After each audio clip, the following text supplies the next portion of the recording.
Fire, humanity's oldest companion and its oldest weapon.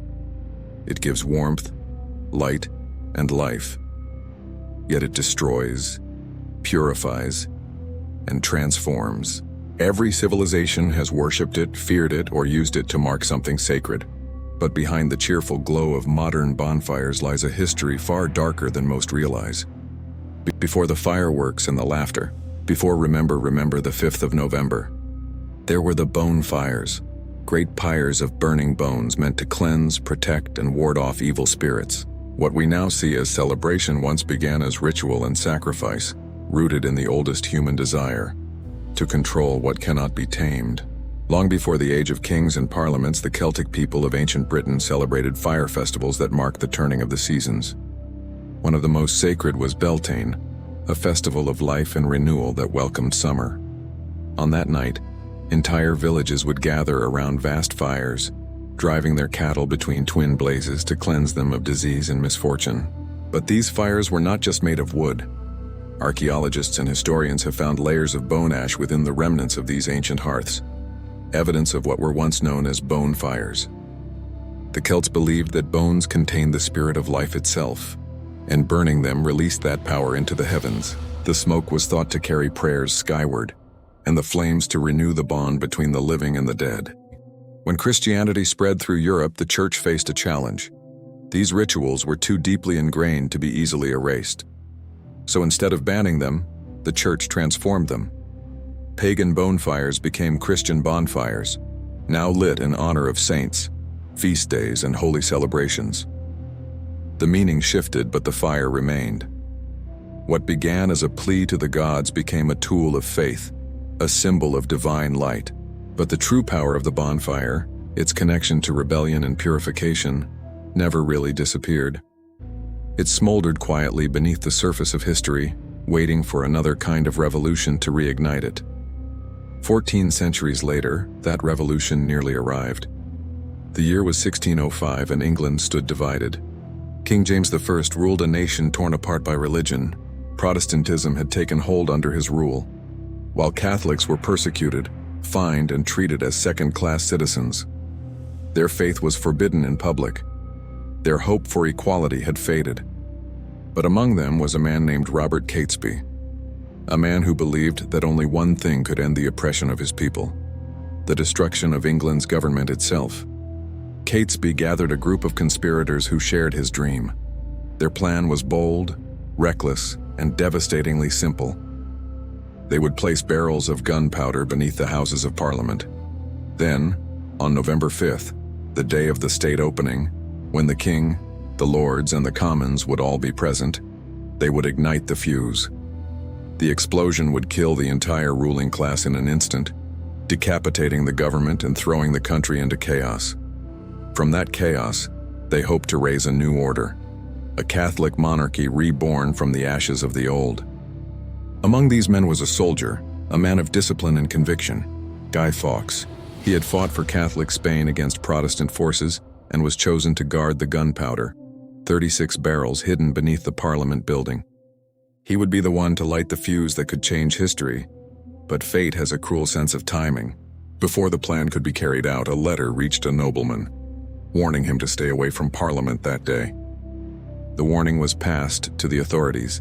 In the early hours of November 5th, guards searched the cellars beneath the House of Lords, and there, among the shadows and barrels, they found Guy Fawkes himself. He was arrested, tortured for days, and forced to reveal the names of his co-conspirators. On January 31st, 1606, Fawkes and the others were executed. Their bodies were mutilated, and their remains burned. An echo of those ancient bonfires now used to destroy, not to purify. The government declared the plot's failure a miracle.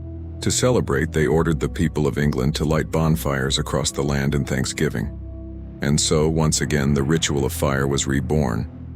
But this time, as a symbol of loyalty to the crown and the destruction of treason. It's a strange twist of fate. The same fire once used to ward off evil spirits now burned to celebrate the death of rebels. The ancient bonfire had become the bonfire once again, not to honor the gods, but to remind the people what happens to those who challenge power Every year since, on the 5th of November, fires have been lit across Britain and effigies of Guy Fawkes burned in their glow. Most people remember the rhyme. Remember, remember, the 5th of November, gunpowder, treason, and plot.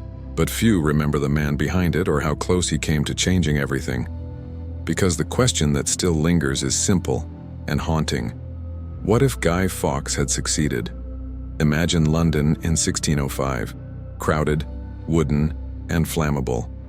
If those barrels of gunpowder had ignited, the blast would have torn through the heart of Westminster. The Houses of Parliament would have been obliterated in a single flash of thunder. King James, the royal family, his ministers, the Lords and Commons, all gone in an instant. The political center of England would have been turned to ash. In the chaos that followed, the Catholic conspirators might have declared a new monarch, perhaps James's young daughter Elizabeth, whom they planned to control. But nothing about such an act could have gone smoothly. Protestant factions would have risen in fury. Civil war might have erupted across the country. Foreign powers, Catholic Spain or France, could have invaded, claiming to restore order. England's entire political system might have collapsed. The constitutional monarchy that shaped modern democracy may never have existed. The British Empire, and even the ideas that later inspired the American Revolution, could have vanished before they ever began. One successful spark could have rewritten the entire story of the Western world. But instead, Guy Fawkes failed. The fuse never burned, the fire never rose, and the world continued on its familiar path, though not unchanged.